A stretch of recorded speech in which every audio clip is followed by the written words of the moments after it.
జాను ఈరోజు తొందరగా పడుకుండిపోయింది. మేము కూడా తొందరగా పడుకుండిపోదాం అనుకున్నాం. కానీ మనం ఒకటి తలిస్తే పైవాడు ఇంకొకటి తలుస్తారనమాట. రేపు మార్నింగ్ టెంపుల్కి వెళ్ళాలని చెప్పి ముందు రోజు నైట్ నేను హెడ్ బాత్ చేసేసాను. ఆయిల్ పెట్టుకుంటాను ఎక్కువ కాబట్టి ముందు రోజు హెడ్ బాత్ చేసేసా. తర్వాత రోజు టెంపుల్కి వెళ్ళే రోజు మాత్రం ఊరికే పైగా పోసుకుంటే తొందరగా పని అయిపోయినట్టుగా అనిపించింది. ఇల్లంతా శుభ్రం చేసేసుకొని దేవుడు సామాను అన్నీ కడిగేసుకొని ఇంకా రెడీ అయిపోయాం తిందామని చెప్పి. అప్పుడే పవర్ పోయింది.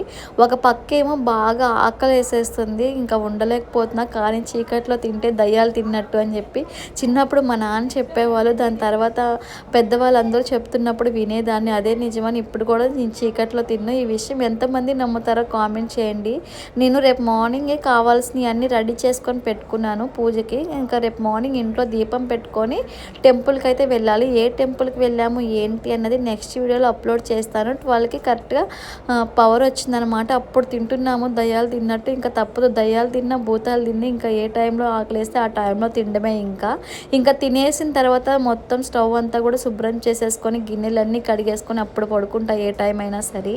మార్నింగ్ పని ఎక్కువ ఉంది అనుకుంటే ముందు రోజు నైటే అంత పని చాలా వరకు పని చేసుకొని పడుకుంటా. మార్నింగ్ లెగ్గాని ఇంకా పని ఏమీ లేదు అనుకుంటే మాత్రం రేపు మార్నింగే చేసుకుంటా. కానీ రేపు మార్నింగ్ టెంపుల్కి వెళ్ళే పని ఉంది కాబట్టి ముందు రోజు నైటే అన్నీ శుభ్రం చేసుకొని పెట్టుకుంటున్నా. మార్నింగ్ హడావిడి అవ్వకుండా ఉంటుంది అని చెప్పి. ఇంతకీ నేను ఏ టెంపుల్కి వెళ్తున్నానో గెస్ట్ చేసి కామెంట్ చేయండి. ఇంకా ఈ వీడియో అంతే, మళ్ళీ నెక్స్ట్ వీడియోలో కలుద్దాం. మర్చిపోకుండా మన ఛానల్ అయితే సబ్స్క్రైబ్ చేసుకోండి. Bye bye.